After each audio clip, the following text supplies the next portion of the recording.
Imagina la escena. Te despiertas un martes cualquiera con el rugido insoportable de una excavadora. Miras por la ventana y ves a tu vecino, ese al que todos en la urbanización temen, destruyendo tus amados rosales, derribando tu valla y marcando 3 metros de tu terreno para construir su nuevo y lujoso garaje. Cualquier persona normal saldría gritando, llamaría a la policía, haría un escándalo monumental. Pero tú no. Tú simplemente te preparas un café, sales al porche, le ofreces agua fresca a sus albañiles y te sientas a observar, con una sonrisa helada, cómo ese vecino tóxico gasta más de 20,000 euros de sus ahorros en cemento y ladrillos sobre tu césped. Parece una locura, ¿verdad? Una sumisión absoluta. Pero lo que no sabían era que cada palada de tierra que ese hombre sacaba estaba cavando, literalmente, su propia fosa económica. Esta es la historia de una venganza legal tan perfecta, tan quirúrgica, que se ha convertido en una leyenda en las urbanizaciones de Valencia. Un plan maestro impulsado por la paciencia, la burocracia y un único documento clasificado que esperaba, en silencio, el momento exacto para detonar. Prepárate, porque la lección de justicia poética de hoy hará que te hierva la sangre al principio, pero te garantizo que la satisfacción final será absoluta. Conozcamos a David,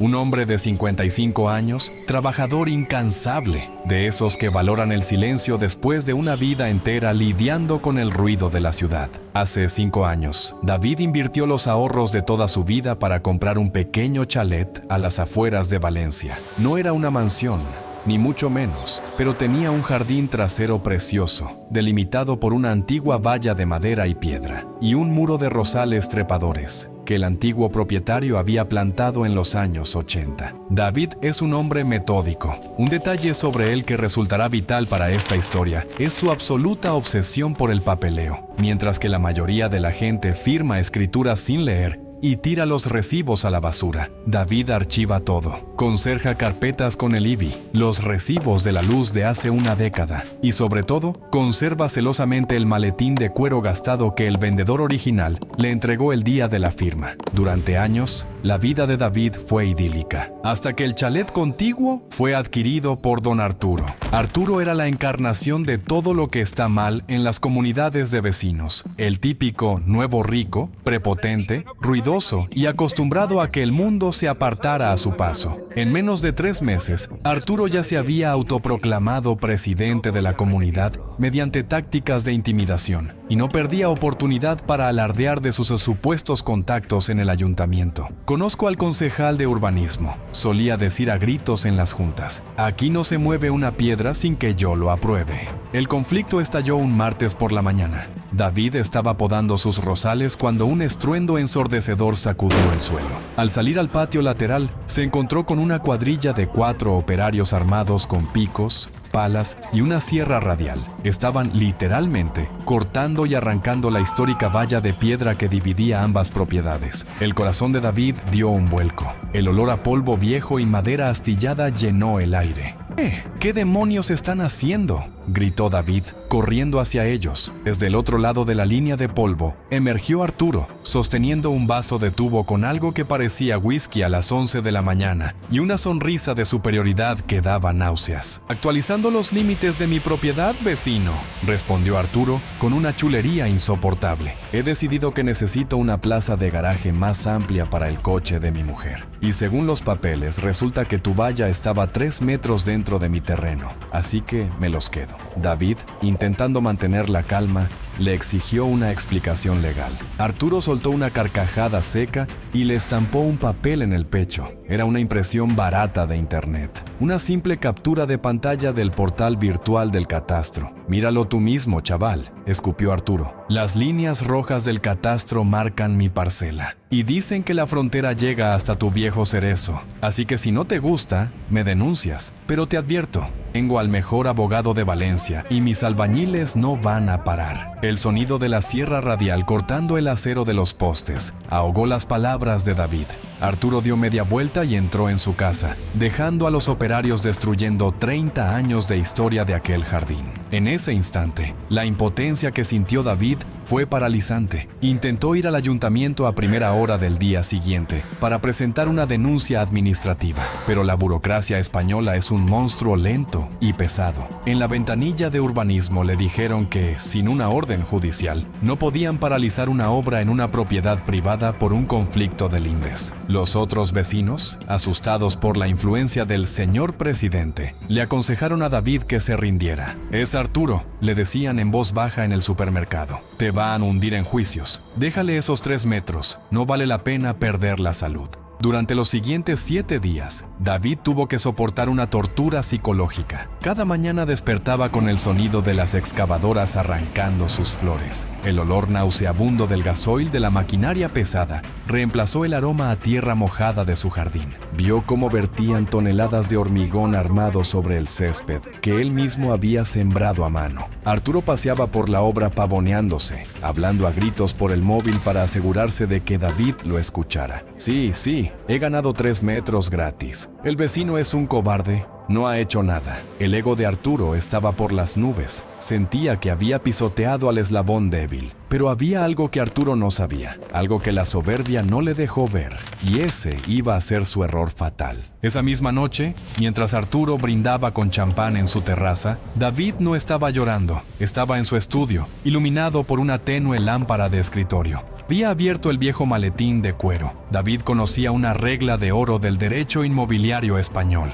un vacío de conocimiento que los matones de barrio ignoran por completo, y es la guerra eterna entre el catastro y el registro de la propiedad. Verás, el catastro es un mero inventario administrativo del Ministerio de Hacienda. Su único propósito real es cobrar impuestos, como el IBI. Los mapas del catastro, especialmente en urbanizaciones antiguas, están llenos de errores de topografía, trazados a mano alzada hace décadas o hechos mediante fotos aéreas de baja resolución. Pero el registro de la propiedad, esa es otra historia. El registro, dependiente del Ministerio de Justicia, es la verdad absoluta. Es el único documento que garantiza la titularidad real y los límites jurídicos irrefutables de una finca. Y de esa vieja carpeta, David extrajo un documento clasificado personal, una nota simple antigua, acompañada de una escritura notarial de 1980, que incluía un levantamiento topográfico georreferenciado, sellado y firmado por un perito. Las coordenadas exactas. El documento demostraba matemáticamente, sin margen de error,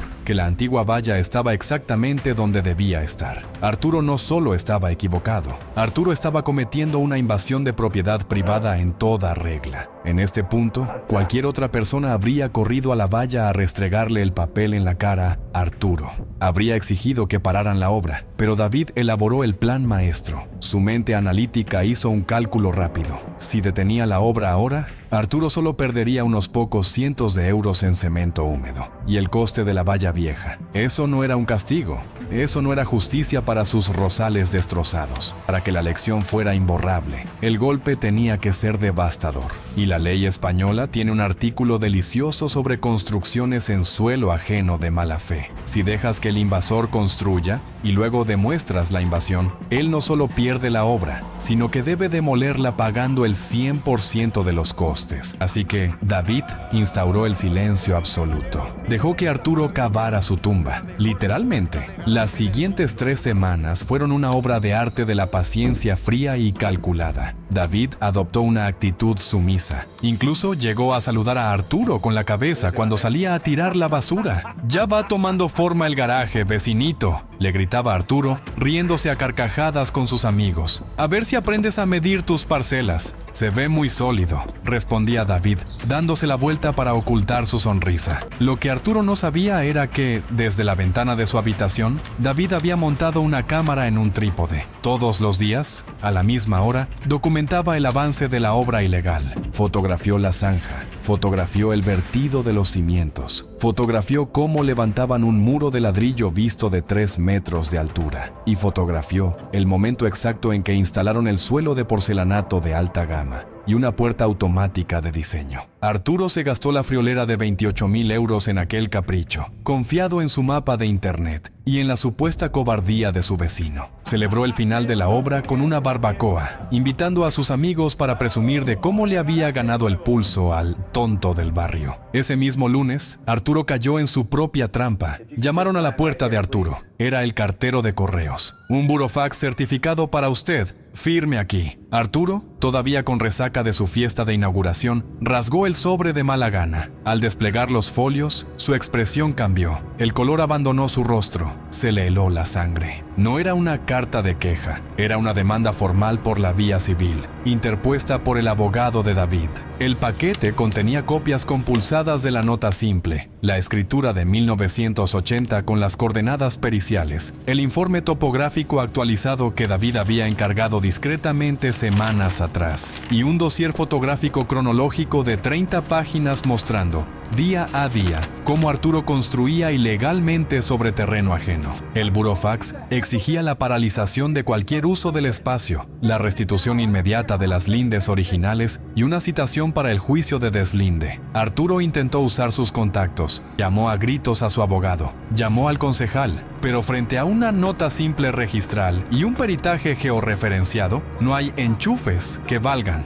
Su abogado fue brutalmente honesto. Arturo, eres un imbécil. El catastro no sirve para reclamar la propiedad. Vas a perder y te va a salir muy caro. Y vaya si le salió caro. La maquinaria de la justicia es lenta. Sí, tardó más de un año en salir el fallo del juez. Durante todo ese tiempo, Arturo tuvo prohibido usar su garaje de 28,000 euros. Cada vez que salía al jardín, tenía que ver ese monumento a su propia estupidez, precintado por orden judicial. Finalmente, llegó la sentencia, y las consecuencias fueron devastadoras para la cuenta bancaria de nuestro querido presidente de la comunidad. El juez dictaminó, basándose en el registro de la propiedad, que don Arturo había actuado de mala fe al ignorar las advertencias iniciales. La orden fue implacable. Arturo perdía el terreno. Pero la humillación no terminaba ahí. La sentencia obligaba a Arturo a contratar a una empresa de demolición para derribar su propio garaje de lujo, hasta el último ladrillo.